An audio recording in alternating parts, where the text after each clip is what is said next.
Welcome to the Ducks Unlimited podcast, the only podcast about all things waterfowl.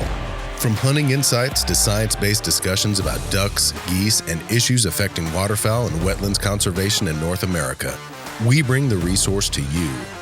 The DU Podcast with your hosts, Chris Jennings and Dr. Mike Brazier. On this episode, we're going to be joined again by our special guest from California, Mike Casazza, with USGS, Western Ecological Research Center. We're going to continue our conversation on radio telemetry and its application to understanding waterfowl. Mike has been involved in telemetry research for a number of years, and Mike has graciously agreed to join us again on this episode. And so here in studio, I have my co-host, Chris Jennings, and then on the phone, joining us from California, is Mike Casazza. Mike, welcome to the show. Thanks so much, Mike, and good to talk to both you and Chris. We left off the last episode having basically covered everything from when we started using telemetry to study waterfowl, talking about the sensors incorporated in these transmitters, what hunters should do if they recover those transmitters. So that and we could have continued on with that conversation for another half hour, but we had to leave out some aspects so we can move on to another topic. And we wanted to ask you, because we know you've been involved in a lot of this research, we wanted to get you to share some insights with our listeners so they can really see the type of questions that can be answered and how they're answered, just to understand a little bit more of the details behind the research that goes into this. So very briefly, maybe to start off, from a big picture view, what are the most common research questions that we've used telemetry to answer, both from a breeding season as well as non-breeding season? Yeah, so obviously telemetry can be a great tool to answer a lot of different questions. The big three are movement, so that includes like local movements. You can see where birds are going to and from. Migratory movements included in that movement section. So movements, and then survival. So we have a individual that's radio marked, so we know what's going on with that individual during the time period that we're able to track it. And so we call that kind of a known fate, so we can understand what's affecting that bird's survival. And then the other is habitat use. So those are the three big topic areas that telemetry really allow for a lot of insight. You mentioned on the previous episode that the state of California and maybe some other partners began investing a fair amount of resources here recently in using radio telemetry to answer some questions of interest out there in your region. Introduce us to that, to what it is that you're doing. What's wrapped up in all of that thought and the type of questions you're answering? Yeah, it's telemetry is a tool that allows us to learn so much more about the resource that we're interested in, and so out here in California, the Pacific Flyway, the Central Valley of California is really the heart of the wintering area for the Pacific Flyway, and millions of birds spend their winter here, and we really have a great. It's been a pleasure to work with all of our partners, and we've got from Ducks Unlimited. California Waterfowl, the California Department of Fish and Wildlife, California Department of Water Resources, and down to the local level, and Fish and Wildlife Service. Everybody's working together to make sure that we're providing that wintering habitat primarily for waterfowl in the Central Valley, and then as well as the breeding habitat in the summertime. California has a significant amount of that. And it's just been great to work with such a great collaborative team out here to try and answer these questions. And telemetry is allowing us to learn even more. And so specifically, the work we're doing right now is like hitting on all of those topics with all these partners. And we're utilizing this advancement in technology to get at those questions and be more efficient with the limited conservation dollars that are out there. Preparing for this podcast, we exchanged this episode. We exchanged a few emails, and you shared with us some articles that had resulted from the research.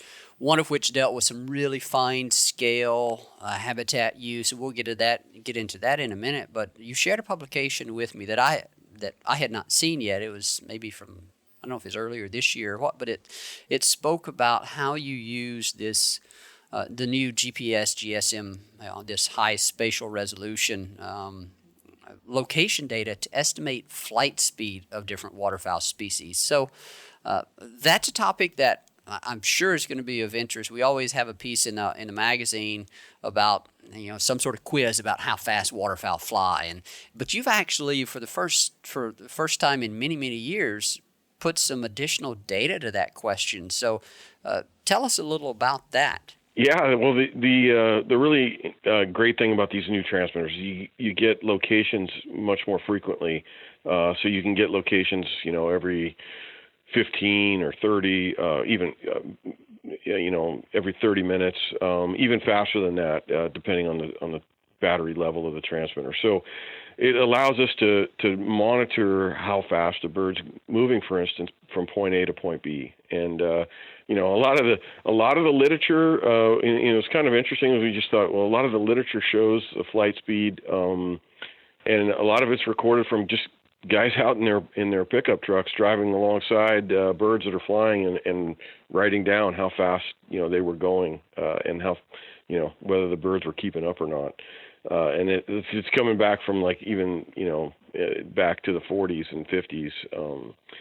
And so this new technology, we thought, well, this is really great because we can actually, with a lot more certainty, determine, how fast these birds are moving.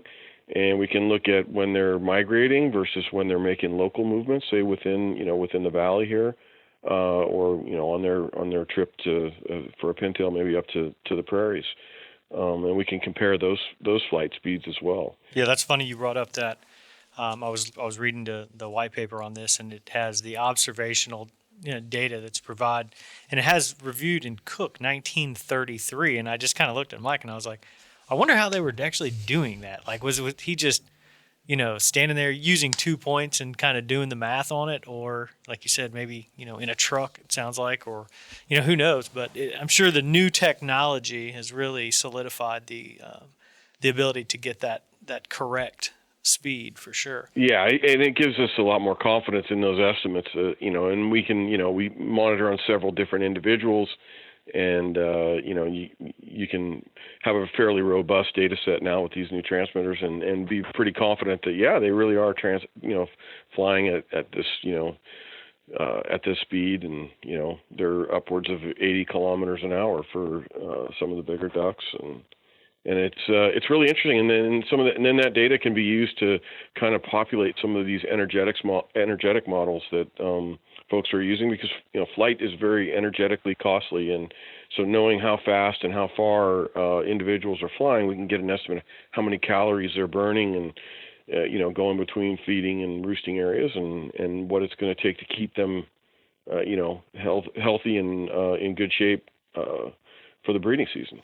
We've talked in previous episodes about how much of the research that is conducted by our waterfowl partners across North America invariably, in nearly every case, has some applied aspect to it. It's relevant to conservation and management of the waterfowl resource, and you address that in the comment that you just provided, Mike, about why do we need to know the flight speed of waterfowl anyway? It's a neat little trivia question, but as you just described, it has real application too in these bioenergetic models. We haven't introduced those formally on an episode yet, but they are the foundation for the habitat conservation objectives that are put in place by joint ventures, regional joint venture partnerships. We had Dale Humberg on to talk about what those joint ventures are, and so they use all these science-based models to figure out how much habitat they need to be providing, and these energetic models are really an important piece of that. And how much birds are flying, how fast they're flying, as you've described, all of that matters. Now, one thing I will pause here and ask you to do is translate. What was it you said? 85 kilometers per hour or 80 kilometers per hour? Translate that to miles per hour for me, please. So we're probably looking. I don't have it right in front of me right now, but mallards are, I think, what we were looking at. Mallards and pintail were flying fairly fast, and right around that 60 mile an hour mark. How many species were you able to estimate flight speeds for? I'm trying to think back. I think we threw one cinnamon teal in there because we were just starting our data on cinnamon teal, and we just had gotten one estimate for cinnamon teal, but we had cinnamon teal and mallard and gadwall and widgeon. So, and I think we did have some northern shoveler in there too. Now here.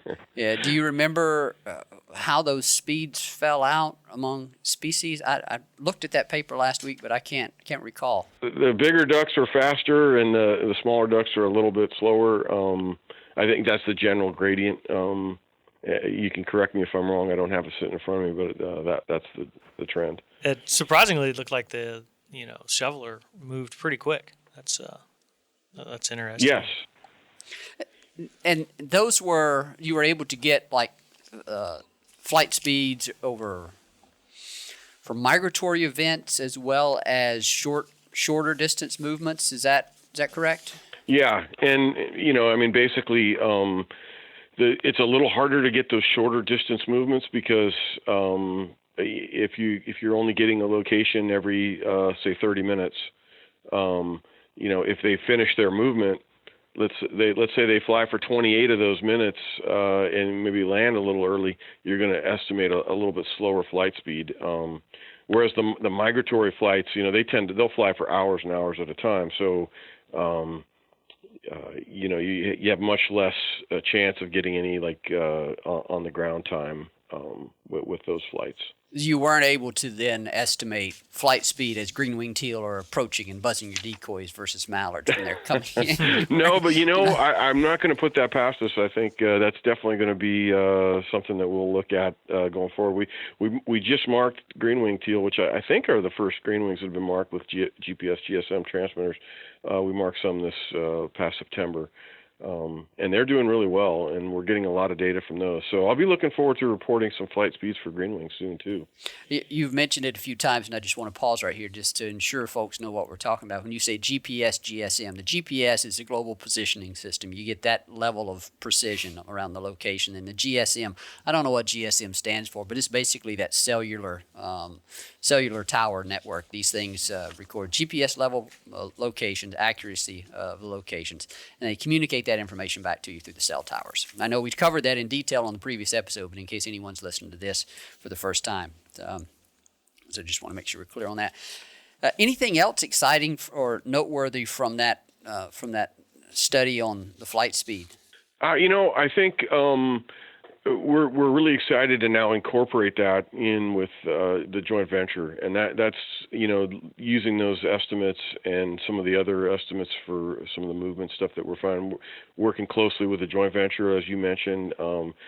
Mark Petrie out here from Ducks Unlimited has just done a phenomenal job with some of the habitat mapping and predictions for how much habitat and energy is needed to support the waterfowl populations, and has worked closely with our Central Valley joint venture to do that. And so we're looking forward to working with Mark on that and really incorporating that in, and hopefully be able to apply the information that we've learned. Hey, Mike, I've got one quick question, just kind of thumbing through the study. What was the significance of and you may have said this, but what is the significance of the migratory flight versus the non-migratory flight as far as the data set? What are you using the info for the non-migratory flight speed? Yeah, so really trying to get basically that's the non-migratory flights would be these daily flights that are occurring in the wintertime down here in California, at least. That was the focus of our data set. And so you're getting an idea, how fast they're flying and the distances flown from, feeding to roosting sites. And so that it's that localized daily kind of a flight speed, as opposed to these, 1 week or 2 week migratory periods where they're migrating, say, from California to Alberta to nest.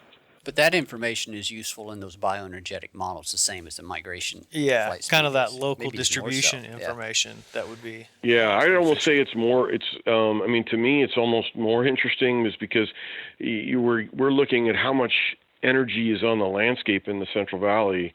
It's like, we always use the analogy of setting the table. How much food energy is out there in either rice and wetland plant in the marshes, and is there enough to sustain the number of birds for the, given the activities that they're doing? And so this is shedding light on those activities, those flights and those movements on a daily basis. So really helping inform that kind of that long-term winter, management of waterfowl in the Central Valley.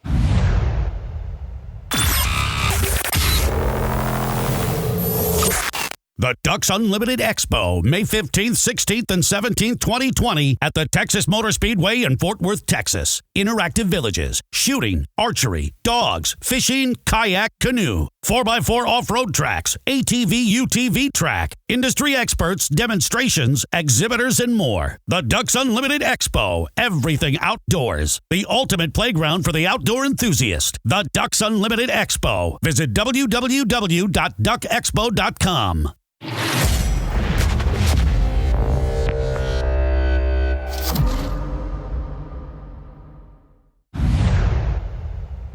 One other question, I'm just curious, you're probably seeing some pretty fascinating migratory fly times too. What are some of the numbers that kind of jump out at you that you guys looked at and you're like, holy moly, this bird flew from here to here in this amount of time? Yeah, I mean, they'll average 75 kilometers an hour over a 13, 14, 15-hour period, no problem. And it's just, that expenditure of energy, is just, it's pretty amazing. And they're out, flying, over mountain ranges and over oceans and getting from point A to point B in an amazingly short amount of time. Yeah, that's pretty impressive. It really is incredible to think about how much more we're able to understand or just observe with respect to some of the, you might even say, weird things that waterfowl do when they're flying around during winter. Mike, I don't know if you've seen any of these type of shocking movements, but talk to partners and researchers that are doing some of this work along the Gulf Coast or in the Mississippi Alluvial Valley, whether it be with geese or mallards, pintails, whatever the case may be, but they'll tell stories of some of these birds just flying, and a lot of it has to do, I shouldn't say a lot of it, but occasionally the story involves the start of the hunting season. The birds will be relatively sedentary. They'll just be kind of moving around. And then the hunting season opens, and then these birds just start making these erratic movements or else these long-distance movements, sometimes traversing out across the Gulf of Mexico, like they're trying to fly to the Yucatan, then they turn around and come back, or they go to Texas and then Alabama. Just some crazy movements that we never before would have been able to document without the advent of at least satellite-based telemetry. Now we're able to do it at a much finer spatial and temporal scale with these new types of units. But have y'all seen any of those crazy, I call them crazy, unexpected movements out among your birds? Yeah, we do see a lot of that, and I don't want to get into too much detail because we're working it up right now. But we have one study where we basically looked at about 25 birds before the opening day, a couple weeks before opening day of the hunting season here, and we got 2-minute data, 2-minute location data for a 24-hour period on those. And then on opening morning, we turned them back on basically around midnight to get that 2-minute data again, and then compare it 2 weeks into the season. So we have 3 data points on several birds, mostly pintail, and how they react and to that disturbance of the hunting season. It's just and what we're seeing is so there's some really interesting movements and that you would never see if you just had 1 or 2 locations a day, which was the old way of gathering telemetry data. You get 1 or 2 shots a day. And now we're seeing some really interesting movements. And then what I think and I don't want to get out ahead of my ski tips here, but I think what we see is the birds make a very quick adjustment, and it doesn't take long before they get it figured out. Like in some instances, it's just a matter of hours where they figure it out. And the ones that don't figure it out may end up on the barbecue.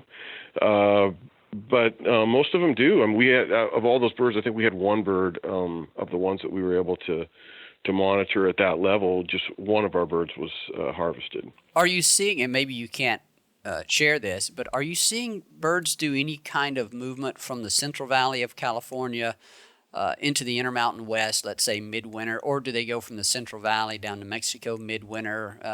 Or is that part of the research that you're working up now? It is, and we're not seeing. I could certainly share that we're not seeing a lot of those types of movements.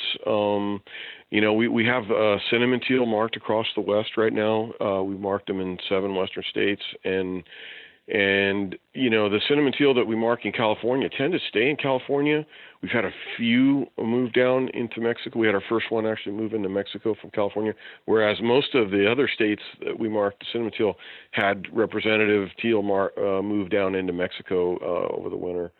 So the birds we mark in California, I think, they tend to like it here. They tend to stay pretty local during the winter months. And then, obviously with the pintail and the widgeon and the shoveler, they're all migrating north to breed.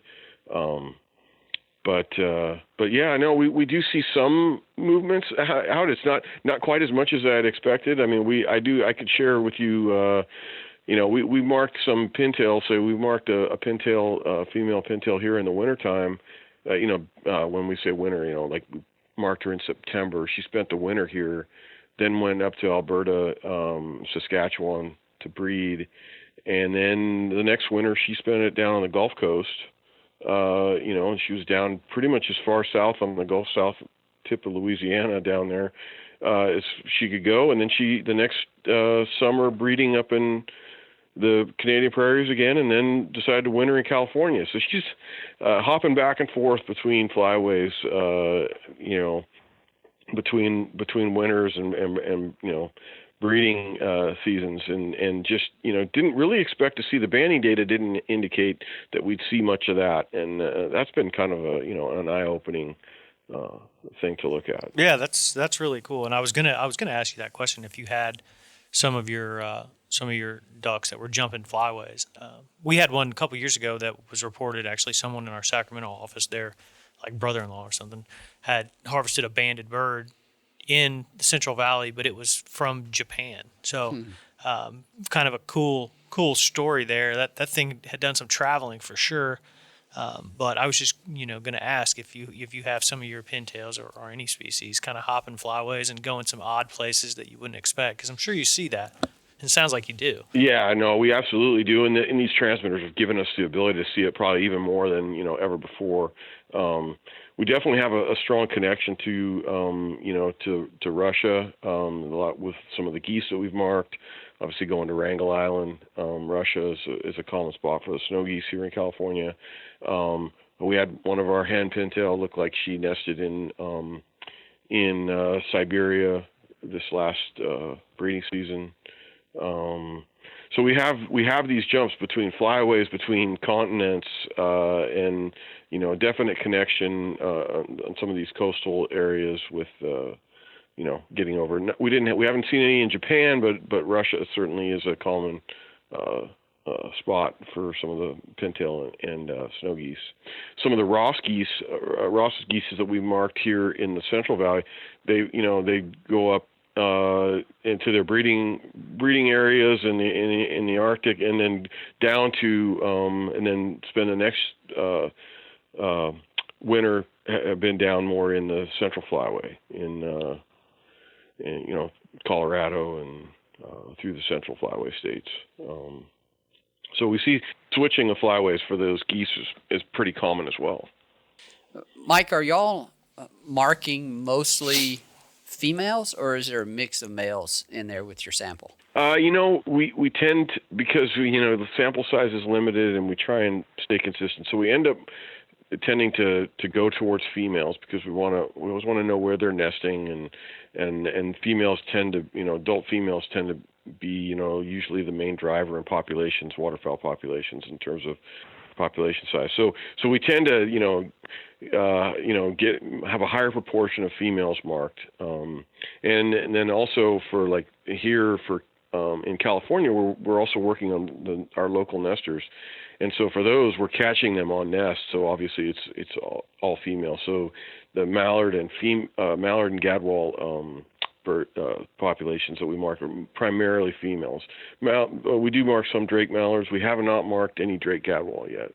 They're just hard to catch and not on nest, obviously. Yeah, gadwall are a species that has stymied researchers in the southeastern U.S. for quite a while. With in that regard, they're difficult to catch, difficult to study with telemetry. So I hope y'all figure that out. Another question I had for you is whether any of the birds you captured and marked during the winter ended up nesting in California. You talked about the birds that you captured and marked on the nest as local nesters.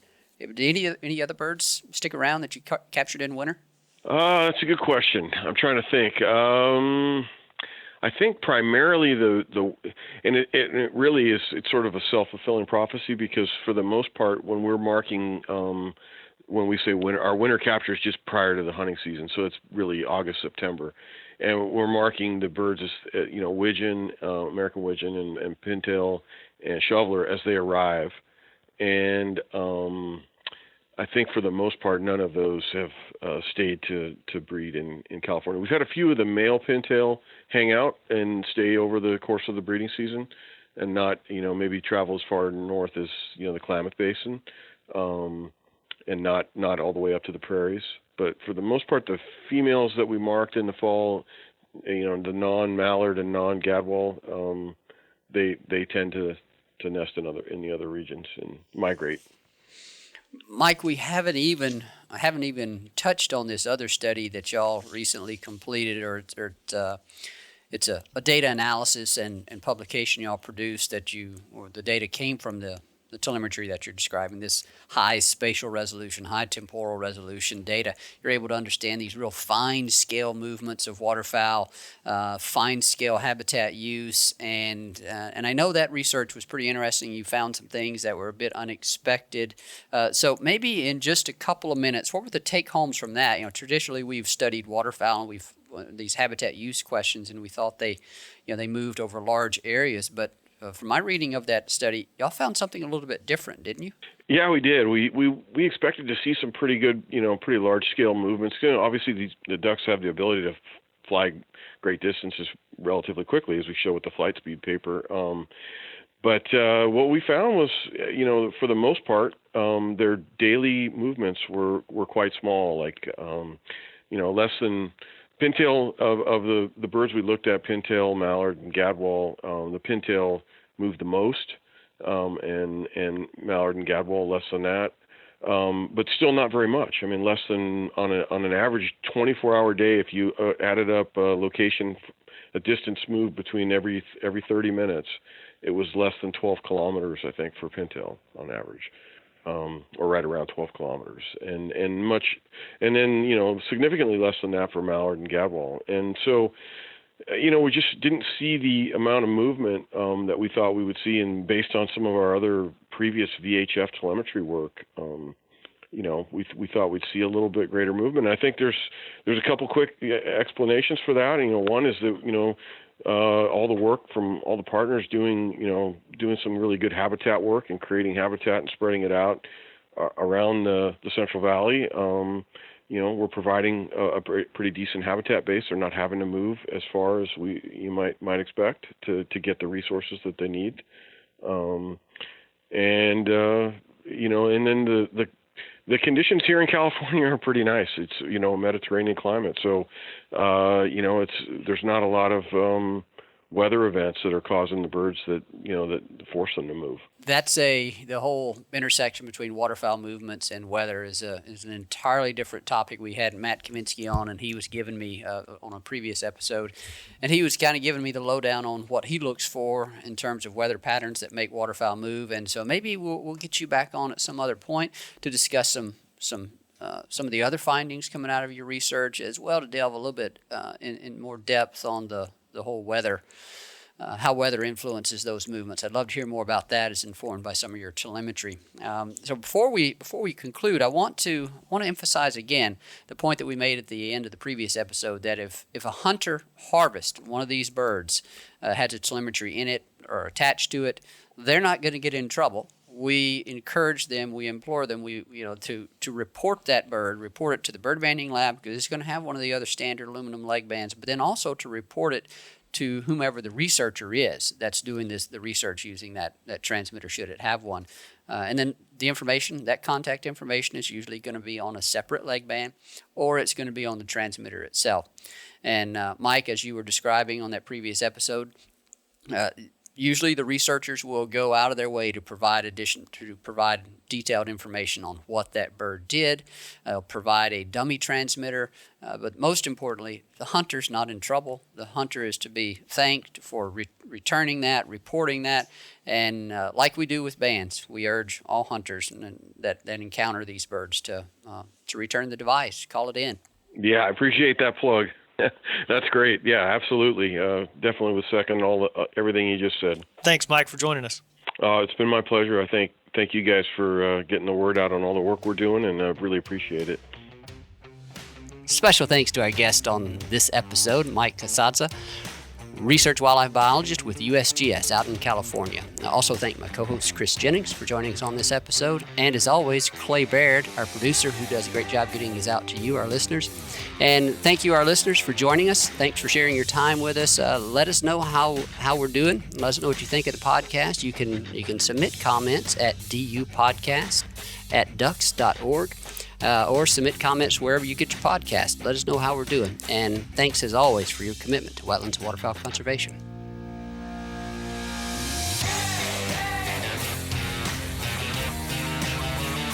Thank you for listening to this episode of the DU Podcast. Be sure to rate, review, and subscribe to the show, and visit www.ducks.org/DU Podcast for resources based on today's topics, as well as access to more episodes. Opinions expressed by guests do not necessarily reflect those of Ducks Unlimited. Until next time, stay tuned to the Ducks.